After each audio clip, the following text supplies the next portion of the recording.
बिस्मिल्लाहिर्रहमानिर्रहीम, अस्सलाम वालेकुम। लाइव डॉक्टर शाहिद मसूद के साथ मैं हूं सुमेरा सलीम। नासिर नायब वज़ीर आज़म इसहाक़ डार साहब का सलामती कौंसिल इजलास से उन्होंने आज खिताब किया, जिसमें उन्होंने कहा कि सलामती कौंसिल इजलास की सदारत करना मेरे लिए एजाज़ है। OIC और अक़वाम मुत्तहिदा के दरमियान ताउन जो है मज़ीद फ़ाल करने की ज़रूरत है। दूसरी जानिब वज़ीर आला खैबर पख्तूनख्वा अली अमीन गंडापुर साहब की मेज़बानी में ऑल पार्टीज़ कॉन्फ्रेंस हुई, जिसमें पीपल्स पार्टी, मुस्लिम लीग नून, ANP, JUI ने शिरकत से इनकार कर दिया। इसके अलावा भी दीगर मौज़ूआत पर आज हम गुफ्तगू करेंगे। स्टूडियो में हमारे साथ मौजूद है डॉक्टर शाहिद मसूद। अस्सलाम वालेकुम डॉक्टर साहब।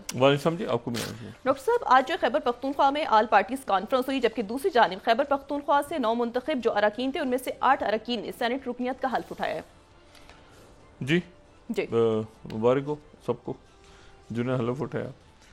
अच्छा, ये सलामती कौंसिल के इजलास में इस वक्त गज़ा और यूक्रेन और बाकी मामला डिस्कस हो रहे हैं, लेकिन गज़ा सबसे अहम है जिसके ऊपर इस वक्त बात हो रही है और मैं उस पर थोड़ी देर में आता हूँ। लेकिन उससे पहले एक बड़ी पेचीदगी है भारत और अमेरिका और तकरीबन तमाम मगरबी ममालिक के दरमियान, और भारत उनका एक स्ट्रेटेजिक पार्टनर है अमेरिका का। एक तवीलुल मुद्दती यहाँ पे अमेरिका ने जो अगेंस्ट चाइना अपनी स्ट्रेटजी तैयार की है, उसमें भारत का एक कलीदी किरदार है। और ये बरसा बरस के इसके ऊपर काम है, बरसा बरस की इसके ऊपर मेहनत है, और टेक्नोलॉजी कैसे होगी, कंटेनमेंट कैसे होगी, चाइना के साथ मामलात आगे कैसे लेके चलने हैं, कहाँ पे बेसिस बनेंगी, कहाँ पे क्या होगा, कैसे, तो पूरा जाहिर है कि उनका एक स्ट्रेटजिक पार्टनर है। और वो उसके लिए भारत ने बड़ी लॉबिंग भी की है, बड़ा वहाँ पे उनके काम भी हैं, बड़ा सारा सिलसिला। लेकिन अब कुछ 2-3 सालों से कुछ ऐसे मामलात हैं जो भारत और अमेरिका के दरमियान, पहले तो बाइडेन दौर में एक मामला हमने देखा कि मुख्तलिफ गिरफ्तारियाँ हो रही हैं, कत्ल हो रहे हैं वहाँ पे उनकी सरजमीन के ऊपर। जो सिख रहनुमा हैं उनके कनाडा में कत्ल हो रहा है, कभी उनका जो है वो अमेरिका की सॉइल पे प्लानिंग हो रही है, और ये सारा हम देखते रहे। यहाँ से बाकायदा ऑफिशियल्स के नाम आ गए। फिर उसके बाद ये कि रिसर्च एंड एनालिसिस विंग के अहदेदारों के नाम आ गए, सर्विंग लोगों के नाम आ गए, अजीत डोवाल का नाम आ गया, उनके NSA हैं। तो ये मामला चलते रहे और फिर वो फैल गए मामला। मतलब ये नहीं कि वो कोई गॉसिप की हद तक थी, बल्कि ये कि प्रेसिडेंट बाइडेन कह रहे हैं प्राइम मिनिस्टर मोदी को G20 कॉन्फ्रेंस में, कनाडा के प्राइम मिनिस्टर कह रहे हैं प्राइम मिनिस्टर मोदी को, उनकी NSA आके यहाँ पे बात कर रहे हैं। मतलब इस लेवल पे बात, उनके फॉरेन सेक्रेटरी हैं वो बात कर रहे हैं आके यहाँ पे। तो उनके पार्लियामेंट में बहस हो रही है, मतलब बात ऐसे लेवल पे चलेगी, फिर गिरफ्तारियाँ हो गई, मुकदमा चल रहे हैं, वो सारा। तो ये कुछ पिछले चंद सालों के दरमियान एक बहुत बड़ी कशीदगी पैदा हुई है मोदी सरकार के दरमियान और अमेरिका की इंतज़ामिया। अब वो बाइडेन से ट्रंप तक मुंतकिल हो गई। इसका मतलब है कि अमेरिका जो है वो मोदी सरकार को, भारत के बारे में उसके क्या तासुरात हैं उससे हटके वो मोदी सरकार के साथ जो है, और मोदी सरकार की जो पॉलिसीज़ हैं पूरी, और उसमें भी आप देखिए ना कि वो प्रेसिडेंट ट्रंप दोबारा वो कह रहे हैं, हर रोज़ कहते हैं कि जी मैंने ये जंग रुकवाई और ये ना होता तो उन्होंने जाहिर है कि इंडिया के ऊपर प्रेशर डाला और इंडिया ने उसके ऊपर जो है वो जंग बंदी का ऐलान किया, और पाकिस्तान से भी बात की होगी, जाहिर है जंग बंदी दोनों तरफ से हुई। लेकिन जो पिछले 24 घंटों में बहुत ही कुछ अजब सा मामला हो, एक तो ये है कि टैरिफ का मामला उनका अटका हुआ है। अब ये जो मैं कह रहा हूँ ना, ये बात बिगड़ रही है और एक ख़ास जगह पे पहुंच गई है। अब ख़ास जगह जो है इसके बाद क्या होगा मैं ये बात नहीं जानता, क्योंकि इससे पहले आप देखें तो प्रेसिडेंट ट्रंप अभी तक टैरिफ का मामला हल नहीं हुआ, और टैरिफ के मामलात में अगर वो राइस चावल जो हैं वो, इंडिया का प्लान ये था कि अगर वो जापान के साथ डायरेक्टली अपने बासमती राइस जो हैं उनकी ट्रेड की तरफ चला जाएगा, तो वो तो अमेरिका से ख़रीदेंगे। अब जब जापानीज़ जो हैं वो तो अमेरिका से चावल लेंगे, वो भारत से नहीं लेंगे। उनकी जो ट्रेड डील हुई है 550 बिलियन की इन्वेस्टमेंट जापान करेगा। लेकिन वहाँ पर कल जो है वो पिछले 24 घंटों में वहाँ पे आर्टिफिशियल इंटेलिजेंस समिट हुई एक, और एआई समिट, उसमें सारे जो आप समझें कि हुज एंड हुज जो टेक इंडस्ट्री के हैं अमेरिका के, वो वहाँ पे पूरी सिलिकॉन वैली आई हुई थी। और उसमें बाहर से भी, यानी बाहर अमेरिका से बाहर से भी, यूरोप से भी लोग थे, बाकी भी थे जो ज़बरदस्त किस्म के उनके जाइंट्स हैं सारे के सारे वहाँ पे। अच्छा, अब ये पाकिस्तान और भारत की बात नहीं हो रही कि वो कहें कि मैंने जंग रुकवाई है या नहीं, वो तो बात हो रही। लेकिन कल उन्होंने जो एक वहाँ पे तकरीर की प्रेसिडेंट ट्रंप ने, वो तकरीर जो है उसमें उन्होंने ये कहा कि भारत से मज़ीद लोगों को टेक्नोलॉजी की इंडस्ट्री में यहाँ पे, और आपको पता है भारत के जो, मतलब मैं हमेशा ही बात कहता रहा हूँ और मैं इस पे बड़ा, भारत में जो उनके जो टेक इंडस्ट्री से वाबस्ता लोग हैं वो बड़े ज़बरदस्त हैं, बहुत ज़बरदस्त हैं। अच्छा, सिर्फ टेक इंडस्ट्री से नहीं, ये एआई इंडस्ट्री से नहीं, उनके मैथमेटिक्स में आपको बहुत ज़बरदस्त, मैंने खुद मैथमेटिक्स उनके अपने ख़ास मरहले पे प्रोफेसर जो हैं उनसे मैंने पढ़ा था पोस्ट ग्रेजुएशन में बॉस्टन में। उनके मैथमेटिक्स, फिज़िक्स, मेडिसिन की साइड पे, टेक्नोलॉजी की साइड पे उनके लोग, लेकिन वो सारे के सारे ज़ाहिर अमेरिका के साथ और वेस्टर्न सिस्टम के साथ वो अलाइन हैं और उसी में जो है वो सारा करते हैं। हमारे यहाँ भी जो है वो वेस्टर्न सिस्टम भी है, लेकिन चाइना के साथ हम डीप सीक और ये सारे हमारी जो टेक्नोलॉजी है चाइना के साथ हम बड़ा उसको बैलेंस कर रखते हैं। लेकिन इनके सारे ही अमेरिका के जो है वो मामला, वो वहाँ पे तो और बड़ी आगे जगह आगे भी, और मैंने चाहता पहले बात की थी कि ये डिजिटल कॉलोनाइजेशन है कि वो अपने डेटा सेंटर्स लगा रहे हैं, वो टेक्नोलॉजी कभी नहीं देंगे, कभी किसी दूसरे मुल्क को टेक्नोलॉजी नहीं देंगे। अगर किसी को देंगे टेक्नोलॉजी, नहीं किल स्विच किसी के साथ शेयर करेंगे तो वो सिर्फ इसराइल होगा। ये बात मैंने अभी 2 रोज पहले कही थी। और बाकी जगह डेटा सेंटर, दफ्तर वो खोलते रहेंगे। अब जनाब, जो टेक इसमें एआई समिट में जो प्रेसिडेंट ट्रंप ने स्पीच की है, जो तकरीर की है वहां पे सारी दुनिया के सामने खड़े होके, वो तकरीर ही है कि इंडिया से टेक्नोलॉजी में अब मजीद हम हायरिंग नहीं करेंगे, और सारी टेक कंपनीज को कह दिया कि आपने टेक्नोलॉजी में इंडियंस को हायर नहीं करना। और वो दिन गए जब चाइना में फैक्ट्रीज बनती थी और इंडिया से लोग आके काम, लेकिन चाइना में तो वो एनवीडिया वाले और बाकी सारे उनको इजाज़त दे दी है, वो तो फिलिपीन को भी कह दिए कि आप चाइना के साथ करें, मगर इंडिया का नाम लेके कि टेक्नोलॉजी के लोग यहाँ अब नहीं आएंगे। तो इंडिया से तो उनके सारे जो टेक्नोलॉजी से ही पढ़ने के लिए तो लोग जा रहे हैं। अच्छा, मैं अब इसको, ये बात ज़रा संजीदा है मोदी जी के लिए, मतलब मुझे असल में अब रोज़ कहते हुए बात अजीब लगती है, ये मोदी जी की जो फॉरेन पॉलिसी है ना, ये कहीं बहुत बुरी तरह फंस गई है, बहुत ही बुरी तरह फंस गई है। और उसमें जो है अब ये, क्योंकि मतलब ये बहुत ही बुरी तरह फंस गई है किसी जगह, मैं इससे ज़्यादा कुछ नहीं कहना चाहता। अब ये ना आगे बढ़ रही है ना पीछे जा रही है। मैं यहाँ पे सिर्फ कोट कर रहा हूँ इंडिया टुडे को, 46, अब इसकी वर्डिंग्स पे गौर करें। No more tech hiring in India, no more tech hiring in India, Donald Trump tells Google, Microsoft and other to focus on American. आपने इंडिया से हायरिंग नहीं करनी, आपने अमेरिका से अब मजीद लोगों को आपने लाना है, तो वो आपने अमेरिका से लाना है। 48th Times of India, Google, Microsoft to hold hiring in India, Trump urges US tech giants to prioritise American workers. अच्छा, अब यहां पर तकरीर में इंडिया का नाम लेने की क्या जरूरत थी उनको, कि आपने इंडिया से लोग नहीं लाने जी। और आपने जो है वो सिर्फ, और इंडियन एक्सप्रेस ने इसको इस तरह से किया है कि days of 47 days of US tech companies building factories in China and hiring workers in India over.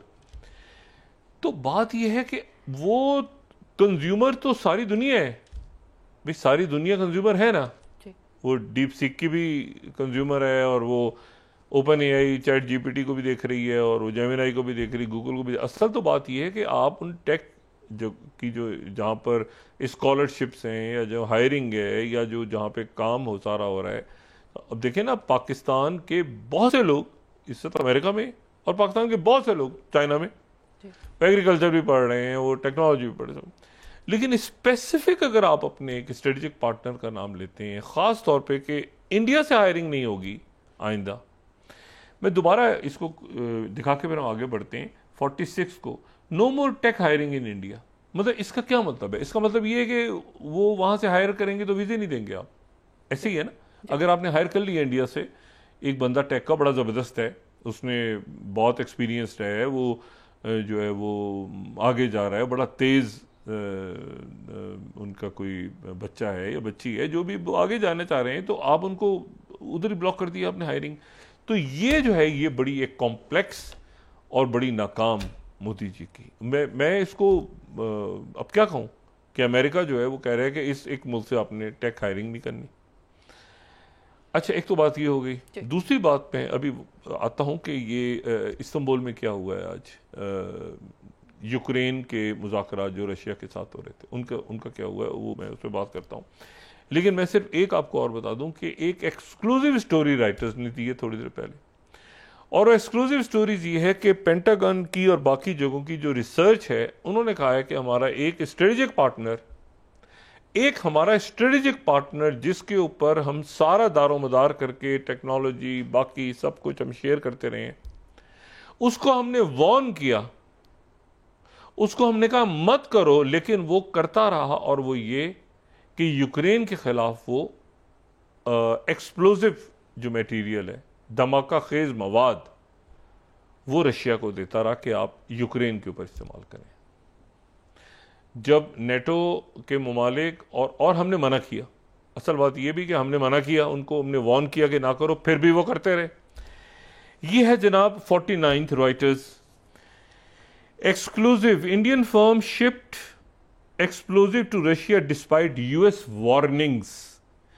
अब ये अगर देखें ना, यहां पर आके बात करना बनती है कि उनके लोग आए, ये 49th स्लाइड अगर हम दिखा सकें, उनके लोग यहां पर आए, प्राइम मिनिस्टर मोदी बात करें, बताएं, तरदीद करें, तस्दीक करें, बताएं कि ये सारा कुछ क्या है। मतलब अगर वो हायरिंग भी बंद कर रहे हैं और साथ उसके, अभी वो ब्रिक्स वाला मामला अलग है, अभी टैरिफ्स का मामला अलग है।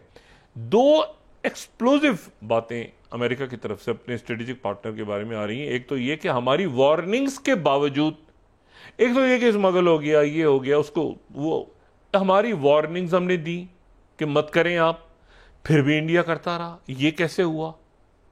मतलब बड़ी अजीब सी बात है ना। या तो ये होता है ना कि वो आपने यूएस ने वार्न किया उनको बाकायदा कि आप ये ना करें, आप हमारे स्ट्रेटेजिक पार्टनर हैं, आप ना करें, वो इंडिया करता रहा। और टाइम्स ऑफ इंडिया जो है, इसको फिर इसी स्टोरी को टाइम्स ऑफ इंडिया इस तरह बता रहा है 50th कि यूएस सैंक्शंस वार्निंग्स अनहीडेड। हमने कहा कि सैंक्शंस लगा देंगे, कुछ करेंगे, इंडिया ने बात सुनने से इनकार कर दिया। Indian firm exports explosive compounds to Russia, HMX widely use in missile and torpedo warhead. यानी मना करते रहे। देखिए बात एक तो ये ना कि स्मगल हो गया, चोरी हो गया, ये नहीं, अमेरिका वॉर्न करता रहा। किस लेवल पे वॉर्न किया? राजनाथ सिंह जी के लेवल पे वॉर्न करते रहे, मोदी जी के लेवल पे करते रहे, जयशंकर को कहते रहे। किसको कहता रहा अमेरिका कि आप ये ना दें और इंडिया देता रहा?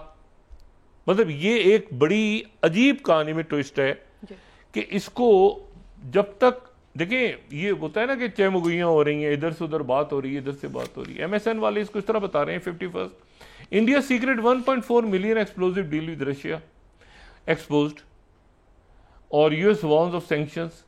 अब वो अगर सैंक्शन, अगर आप वो कह रहे थे कि आप ये ना करें, तो आपने क्यों नहीं सुनी बात उनकी?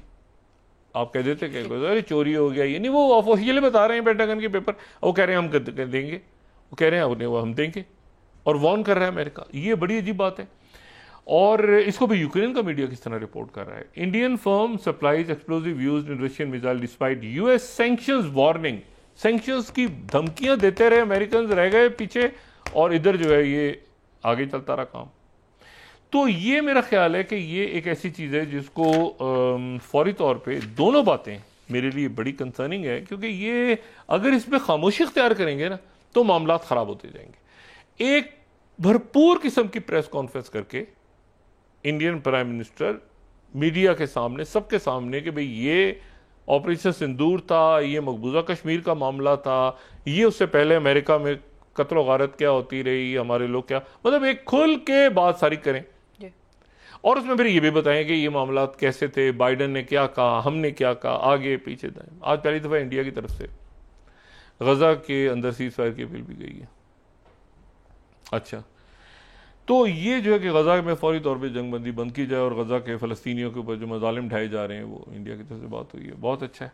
लेकिन मैं आपसे सिर्फ ये कह रहा हूँ कि ये फॉरेन पॉलिसी, ये कोई स्ट्रेटजी नहीं है, ये कोई टेक्टिकल लेवल पे भी नहीं है। स्ट्रेटजी तो आप छोड़ दें, लॉन्ग टर्म स्ट्रेटजी तो आप छोड़ दें, ग्रैंड स्ट्रेटजी तो आप छोड़ दें, ये तो टेक्टिकल लेवल पे भी चीज़ नहीं है कि आपको उन्होंने कहा है, अगर कहा है, कह सकते हैं चोरी हो गया, नहीं, वो कह रहे हैं और आप कर रहे हैं।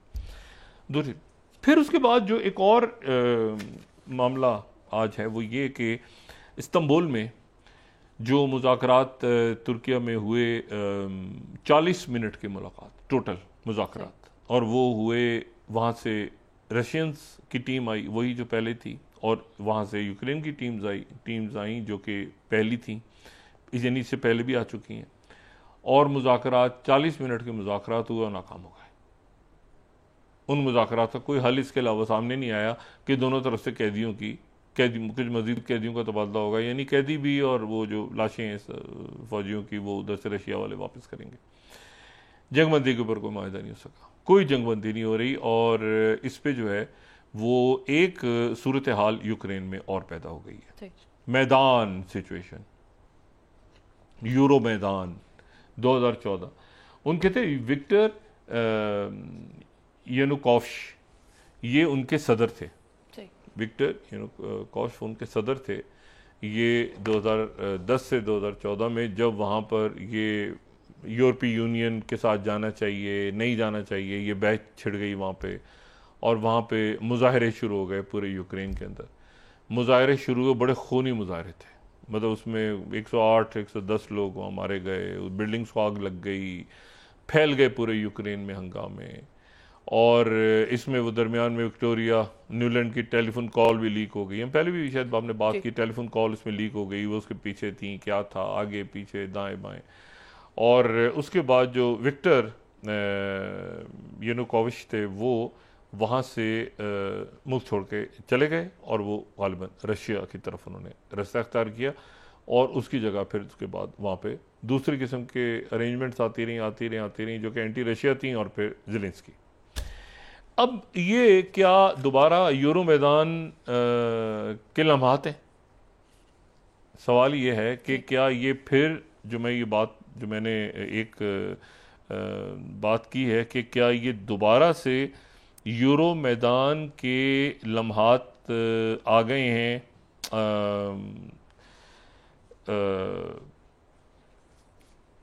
यूक्रेन में? क्योंकि यूक्रेन में ये तो तय हो गया कि ज़ेलेंस्की को भेजना है, ज़ेलेंस्की को तय हो गया भेजना। आज प्रेसिडेंट ज़ेलेंस्की ने शायद ये मुशावरत भी की है यूरोप के कुछ रहनुमाओं से कि मैं इस्तीफ़ा दे दूं, मैं एग्जाइल में चला जाऊं, मैं क्या करूं इस वक्त, क्योंकि वो पैट्रियट वो तो किस्सा ख़त्म हो गया। यूरोपीय यूनियन के बड़े ज़बरदस्त मुज़ाकरात हुए चाइना में, वक्त हुआ तो मैं उस पर बात करूँगा, बड़े ज़बरदस्त उनके, और सारे वो रेयर अर्थ मिनरल्स वगैरह, चाइना और यूरोप बड़े अच्छे मुज़ाकरात उनके गए। लेकिन वाशिंगटन पोस्ट को मैं कोट करना चाह रहा हूँ, ये जो है उन्होंने प्रेसिडेंट ज़ेलेंस्की ने करप्शन के ऊपर जो है वो अदारा ख़त्म कर दिया, लेकिन उसके बाद क्या हुआ, वो बस एक तीली फेंकनी होती है ना, उसके बाद फिर क्या हुआ? उसके बाद ये हुआ कि पूरे यूक्रेन में हंगामे शुरू हो गए, ज़ेलेंस्की इस्तीफा दो। क्या ये ज़ेलेंस्की का यूरो मैदान है 2014 की तरह? क्योंकि 2014 में एक जो पुतिन कहते हैं ना हमेशा मुजाहिरों के पीछे कोई होता है जी। ये जो कलर्ड रेवोल्यूशन लाने की कोशिश होती है, या जो अरब स्प्रिंग लाने की कोशिश हुई थी मुल्कों में तबाहियाँ बर्बादियाँ फैलाने की, तो इनके पीछे कौन होता है?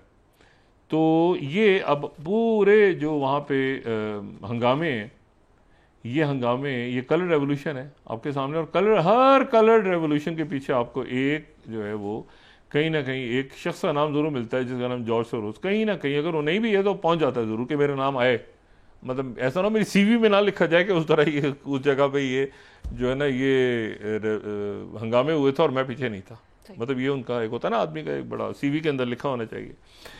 अब जनाब ये जो है ये हंगामे इस तरह से हो रहे हैं कि Washington Post 16th Ukrainians protest as Zelensky cracks down on corruption वॉचडॉग्स।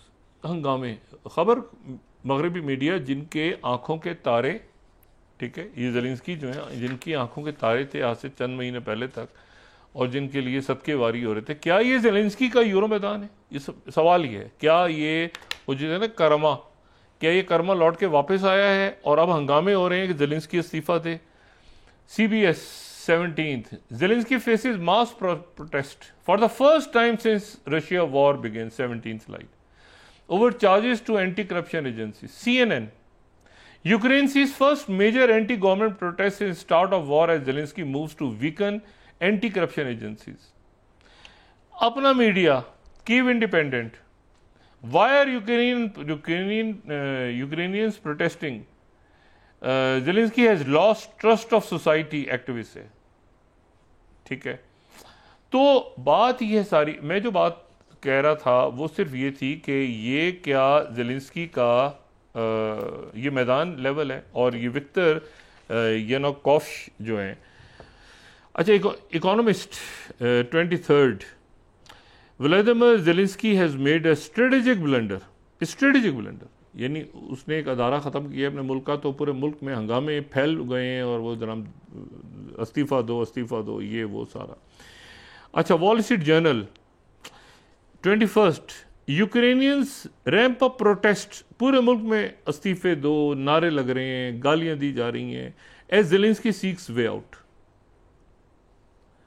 सवाल ये है कि ये जो है ये क्या, अच्छा जब ये विक्टर यानुकोविच चले गए थे यूक्रेन से तो उनकी गैर हाजिरी में उनको 15 साल की सज़ा सुना दी गई थी। वो ज़ाहिर मुल्क से बाहर है, मुल्क से मफरूर है। मैं बाज़ दफ़ा सिर्फ ये 2014 का, अभी तो नहीं, अभी तो वहाँ के मैंने यूक्रेन बहुत कवर नहीं किया, स्टडी करते रहे मैं दूर से बैठ के, लेकिन ये है कि वो ऑन ग्राउंड मैं नहीं गया वहाँ पे। लेकिन ये है कि यानी प्रॉपर यूक्रेन में, ईस्टर्न यूरोप का तो चक्कर लगे बीच में, लेकिन यूक्रेन नहीं। लेकिन 2014 के अंदर मुझे इत्तेफाक हुए जाने का, और ये जब क्रीमिया पे आ गए थे, क्रीमिया के एनेक्सेशन हो गई थी और ये सारा, तो उस वक्त बहुत बहुत मारा मारी हो रही थी, तो एक बस चक्कर लगा के वहाँ काम कीव से आ गए थे वापस में। लेकिन ये है कि पाकिस्तान में भी 2014 में मुजाहरे और ये सारा यहाँ पे धरना और ये सारे हो रहे थे, तो लोगों की तवज्जो नहीं थी, बहुत बड़े इवेंट्स हो रहे थे उस वक्त ये यूक्रेन के अंदर। और जो पलट के 2025 में अब वो दोबारा से रिवर्स हो रहा है कि जी हंगामों की सूरत में क्या रिज़ाइन करेंगे ज़ेलेंस्की, या ये है कि, और वो उन्होंने आज दरख्वास्त की वहाँ पे तुर्किया में कि मुझे प्रेसिडेंट पुतिन से मिलने की इजाज़त दी जाए, मैं उनसे मिलना चाहता हूँ। ये ट्रंप से नहीं, पुतिन से। प्रेसिडेंट ज़ेलेंस्की की टीम ने तुर्किया में जो टीम आई हुई थी यूक्रेन से, उनसे कहा कि मुझे पुतिन से आप मेरी बात करवा दें, मैं उनसे मिलना चाहता हूँ, मैं आ जाता हूँ। उन्होंने कहा वो आपसे नहीं मिलना चाहते, ठीक है ना, वो उस वक्त मिलेंगे जब कोई मुआहदा हो जाएगा, कोई बात आगे बढ़ेगी, वरना इस वक्त आपसे ना वो बात करना चाह रहे हैं और ना कोई ज़रूरत है बात करने की। जो भी मैसेज आप हमें दे दें हम आगे तक उन तक पहुँचा देंगे। तो ये सूरत हाल है इस वक्त प्रेसिडेंट ज़ेलेंस्की की, कि ना उधर एक हंगामे शुरू हो गए अंदर, मुल्क के अंदर हंगामे हो रहे हैं, इस्तीफ़ा दो, उधर से मगरिब बिल्कुल पीछे हट गया, और मगरिबी मीडिया सबसे ज़्यादा इस वक्त मगरिबी मीडिया खोलें, यूक्रेन के अंदर हंगामे डिस्कस हो रहे हैं कि ज़ेलेंस्की को रिज़ाइन करने का कहा जा रहा है, ज़ेलेंस्की रिज़ाइन करे और ये करो। अच्छा, अब इधर भी हो सकता है कि विक्टोरिया न्यूलैंड ही कहीं उनकी सर्विस से रिटायरमेंट के बाद हायर कर ली गई हो कि ज़रा अब इसको लेकर आई थी तो भेजो उसको भी। अच्छा, जॉर्ज सोरोस को ढूंढो कहीं से, या ये कि ऑर्गेनिक डिमॉन्स्ट्रेशन हो रही हो। लेकिन आप देखें कर्मा कैसे घूम के वापस आया कि प्रेसिडेंट ज़ेलेंस्की अब जो है वो फंस गए हैं बीच में। अच्छा, तीसरी जो चीज़ है वो इम्पोर्टेंट ये है कि उधर वो जो जेफरी एप्स्टीन है, जेफरी एप्स्टीन की जो फाइल्स हैं, उन फाइल्स में वो ये वॉल स्ट्रीट जर्नल ने स्टोरी दी और बाकी सारे मीडिया में स्टोरी आ गई है कि पैम बोंदी जो उनके अटॉर्नी जनरल हैं, उन्होंने मई में प्रेसिडेंट ट्रंप को कहा था कि आपका नाम इन फाइल्स में है बहुत जगहों पे, तो ये फाइल्स आप आउट ना करें। आपका नाम बार बार आ रहा है इन फाइल्स में, आपका कम से कम 3 दफ़ा आपका 3-4 जगह आपका नाम है, तो मेरा आपको सजेशन है कि आप ये फाइल्स जो हैं ये आउट ना करें, इनको पब्लिक ना करें। Fifth, justice department told Trump in may that his name is among many Epstein files. अच्छा, अब पैम बोंडी जो हैं वो ये इन्होंने पहले ही, अच्छा उसके साथ भी दोबारा हो रही है ना, वो जो शिज़लेन मैक्सवेल, एक जो जेफरी एप्स्टीन के साथ एक खातून भी थी ना, एक उसकी पार्टनर खातून जो थी, जो कि ये ख़वातीन को घेर घार के वो साली लाती थी। तो ये जो हैं ये मैक्सवेल बड़े अच्छा ये सज़ा काट रही हैं, जो खातून है वो सज़ा काट रही हैं, उनको मेरे ख्याल से 20 साल की सज़ा हुई है। तो वो उनसे भी दोबारा इन्वेस्टिगेशन होगी, और उनकी जो टेस्टिमनी है, पैम बोंडी ने कहा उनकी टेस्टिमनी जो दी थी कोर्ट में उसमें भी आपका नाम है, ट्रंप साहब का। अब ये नया रौला है। और वो जो मैक्सवेल है, ये मैक्सवेल फैमिली एक बहुत बड़ी फैमिली रही है। इनके जो फादर हैं, ये इसके इंतकाल हो गया, ये जो चिज़लेन मैक्सवेल हैं, ये इनके फादर मैक्सवेल ये मिरर ग्रुप, और एक ज़माने में वो ब्रिटिश प्रिंटिंग प्रेस ले लिया था इनके फादर ने, और फिर ये कुछ अरसे के लिए टाइम्स और संडे टाइम्स, ये बड़ा एक मीडिया मुगल। और यहाँ रूपर्ट मैडॉक को इन्होंने सू किया हुआ है, ये वॉल स्ट्रीट जर्नल को, कि मेरे बारे में, क्योंकि चंद रोज़ पहले वो खबर आई थी ना, वॉल स्ट्रीट जर्नल ने दी थी कि वो एक तस्वीर के ऊपर साइन करके उन्होंने सालगिरह पे भेज दिया जेफरी एप्स्टीन को।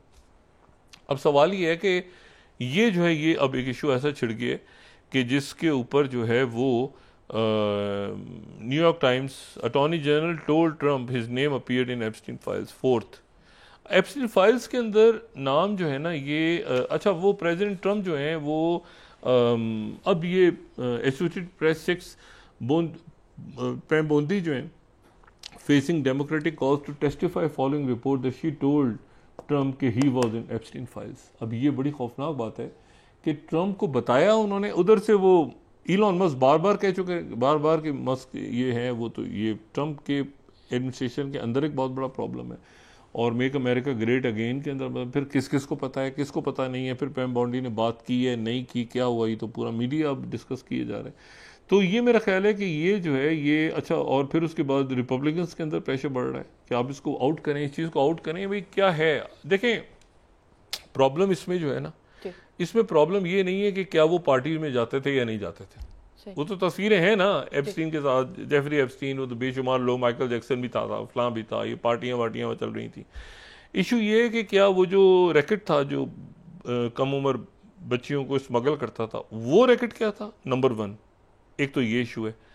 दूसरा इशू ये है कि वो कत्ल कैसे हो गया, वो कत्ल हो गया, ये उसने खुदकुशी की जेफरी एप्स्टीन ने 2019 में सेल में, और उसके वो जो कत्ल है ना वो इशू है इस वक्त। एक इशू तो ये नहीं है, मतलब ये भी इशू है कि पार्टी में कौन जाता था, कैसे होता था, ये इशू ये कि वो बंदा कत्ल कैसे हुआ, उसके कत्ल के ऊपर सवाल उठे हुए हैं। यानी जो फाइल्स रुकी हुई है ना 2019 में, उसको सेल में किसने मारा या कुदरती मौत थी या कत्ल था, ये है वो चीज जो कि जेफ के फाइल्स में भी है ना, कि कैसे आखिर में उसकी एंडिंग कैसे हुई है, मतलब कत्ल कैसे हुआ है, वो कत्ल हुआ है या खुदकुशी की है उसने, कैसे उसकी डेड बॉडी मिली है 2019 में उसके सेल से।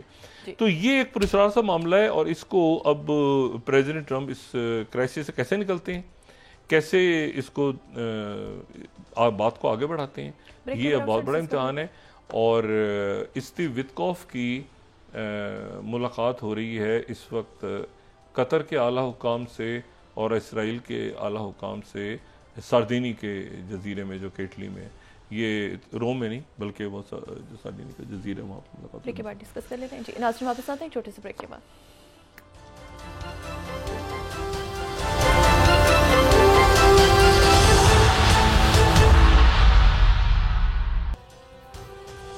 वेलकम बैक नाज़रीन। डॉक्टर साहब, वज़ीर-ए-आज़म शहबाज शरीफ साहब से मौलाना फजल रहमान साहब की मुलाकात हुई है, जिसमें मुल्क की सियासी सूरत हाल पर भी तबादला ख्याल किया गया। कितनी अहम है ये मुलाकातें?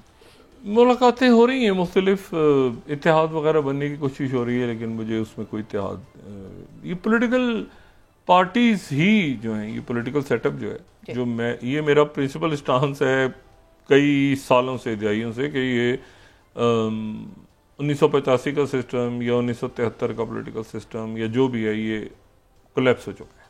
अब मुल्क को आगे चलाने के लिए एक नए रूल ऑफ द गेम्स कह दें उसको, या नए सिस्टम की, या नए, वो ऑलरेडी गिर चुका है, उसमें है नहीं, मुल्क में आगे जा रहा है।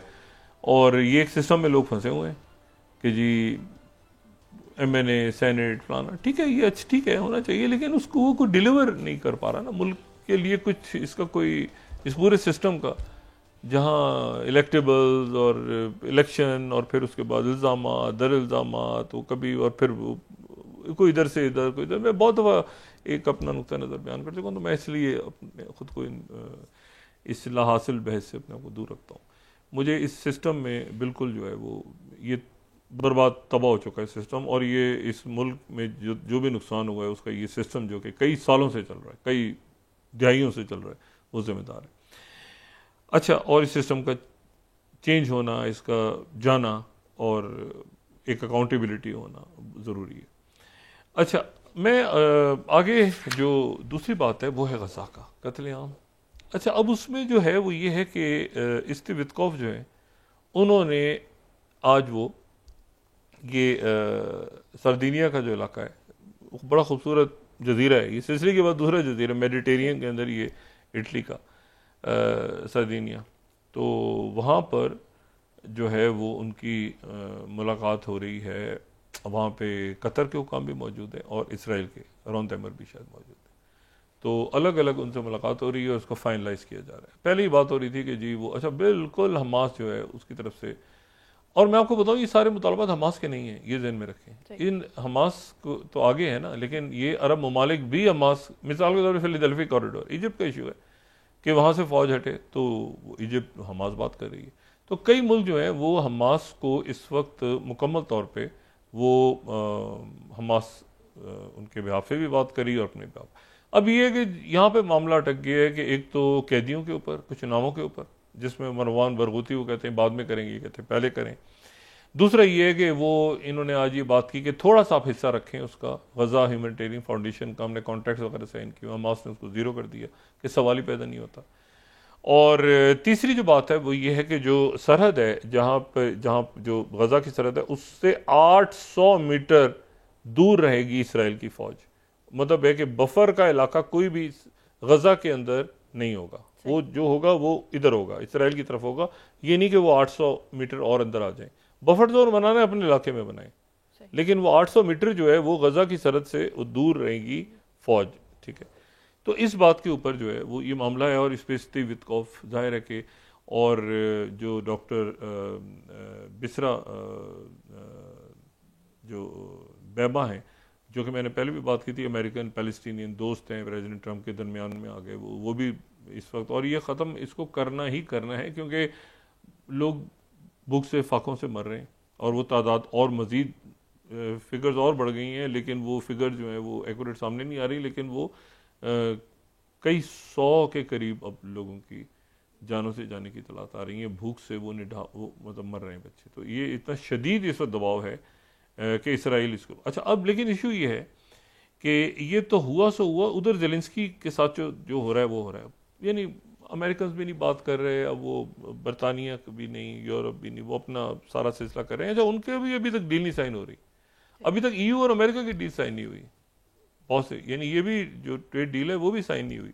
वो कम से कम 15 उन्होंने रखी हुई, प्रेसिडेंट ने ज़्यादा 50 रखी हुई है, वो दरमियान में वो हर मुल्क से अलग बात कर रहे हैं। तो लेकिन इसी दौरान EU जो है वो चाइना से होकर आ गया, और वहाँ पर उनकी बड़ी अच्छी मीटिंग हुई। EU के सरबराह भी चाइना में थी और EU के सदर भी चाइना में थे। उनकी प्रीमियर शी जिनपिंग से बड़ी अच्छी बात हुई है, और वन देन लियन जो है उनकी अच्छी मुलाकात काफ़ी हुई है। लेकिन आप ज़रा ये देखें कि EU जो चंद रोज़ पहले तक असलहा जमा कर रहा था यूक्रेन से लड़ने के लिए, 11th वन देर लैन जो है वो raises strong concerns urging Zelensky to explain law weakening Ukraine's anti-craft bodies। ठीक है, अब वो यूक्रेन से सवाल EU की सदर कर रही हैं। ये वो EU है जो चंद रोज पहले तक जो है वो कदमों में बिछा जा। यूरो न्यूज़ 12 वंदन लेन जो है वो कह रही हैं जेलेंस्की से, ask him to explain new anti corruption law. France 24, thousands protest in Kiev against law curbing anti-graft agencies. BBC, backlash grows after Zelensky tips anti-corruption bodies of independence. NBC, America, Ukraine erupts with anger at Zelensky, threatening wartime unity. ठीक है, मतलब मैं आपसे सिर्फ ये कह रहा हूँ कि वो जो पहले भी मैंने बात की नहीं, ऐसे करके वो कर्मा घूम के, तो क्या ये मैदान है, यूरो मैदान है ज़ेलेंस्की का 2014 वाला। अच्छा, अब ये यहाँ पर एक जनाब माहौल बनना शुरू हो गया कि सीज फायर के बाद क्या होगा, रोना पिटना जो कत्लेआम होता रहा है उसका। तो ये हार्ट्स का 39th, when a cease fire is signed Israelis will have to face just how much we lost the war. Cease fire जैसे साइन होगी तो उससे पता चलेगा कि हम क्या कुछ खो चुके हैं।